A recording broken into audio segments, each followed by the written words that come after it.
வணக்கம் மக்களே, சற்றுமுன் கிடைத்த தகவல் ஒன்றை பார்க்க போகிறோம். அதாவது ஓபிஎஸ்க்கு செல்வாக்கு, சசிகலாவுக்கு செல்வாக்கே இல்லை. ஓபிஎஸ்ஐ கட்சி தலைவராக டெல்லி முடிவு, திடீர் தகவல். இந்த ஒரு தகவலை பற்றி தான் நாம் பார்க்க போகிறோம்.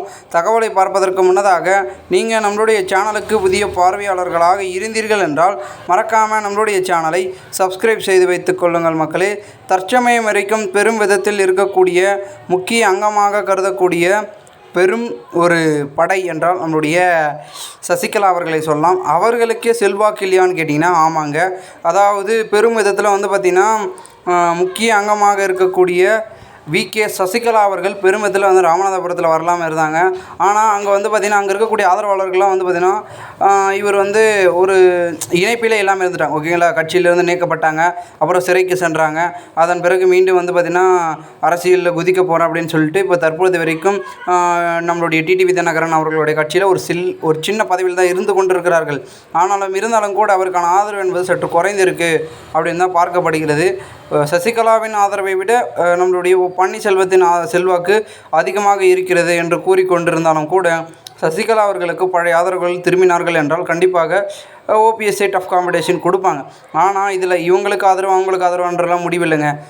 இதில் ராமநாதபுரத்தில் வெற்றி யாருக்கு, அதுதான் பெரும் விதத்தில் ஒரு முக்கியத்துவமாகவும் ஒரு யதார்த்தமாகவும் பார்க்கப்படுகிறது. ஏனென்றால் ஒட்டுமொத்த அதிமுகவும் பெரும் விதத்தில் இருந்து கொண்டிருக்கும் இந்த ஒரு சூழலில் அடுத்த கட்டமாக என்ன நடக்கப் போகிறது என்ற மாற்றங்களும் திருப்பங்களும் தான் தொடர்ந்து ஏற்பட்டு கொண்டிருக்கிறது. இன்றைக்கி என்ன நாள்?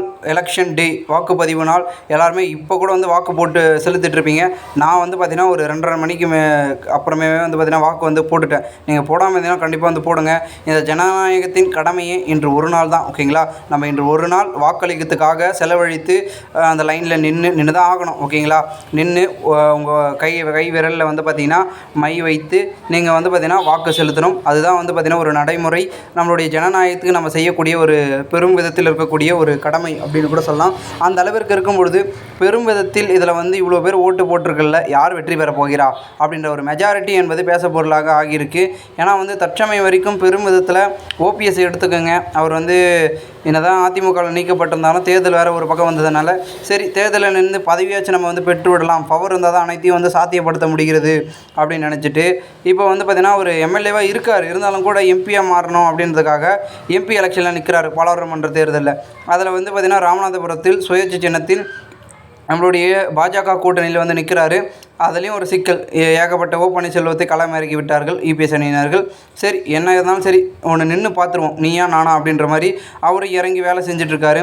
பெரும் விதத்தில் வாக்கு வித்தியாசத்தில் வெற்றியை பெறுவாரா, இல்லை மற்ற கட்சிகள் வெற்றியை பார்த்திங்கன்னா கைப்பற்றி விடுமா என்ற ஒரு நோக்கங்களும் எதிர்பார்ப்புகளும் தொடர்ந்து எழுப்பப்பட்டு கொண்டிருக்கும் இந்த ஒரு சூழலில் அடுத்து என்ன நடக்கப் போகிறது என்ற எதிர்பார்ப்பும் தொடர்ந்து இருந்து கொண்டிருக்கிறது என்று தான் கூறப்படுகிறது.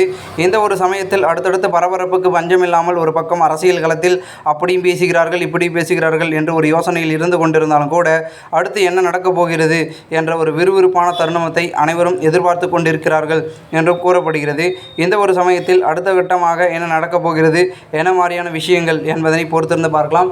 மேலும் இதுபோன்று நீங்கள் அரசியல் சார்ந்த உண்மை நிலவரங்களாம் தினசரி தெரிந்து கொள்ள நம்மளுடைய சேனலை சப்ஸ்கிரைப் பண்ணிவிட்டு கூட இருக்க பெல்லைக்கான ஆளில் கொடுத்து வைங்க மக்களே. அப்போ தான் அரசியல் சார்ந்த காணொலியெல்லாம் நீங்கள் உடனுக்குடன் நோட்டிஃபிகேஷன் மூலமாக தெரிந்து கொள்ள முடியும் என்பதை தெரிவிக்கிறேன். நன்றி, வணக்கம்.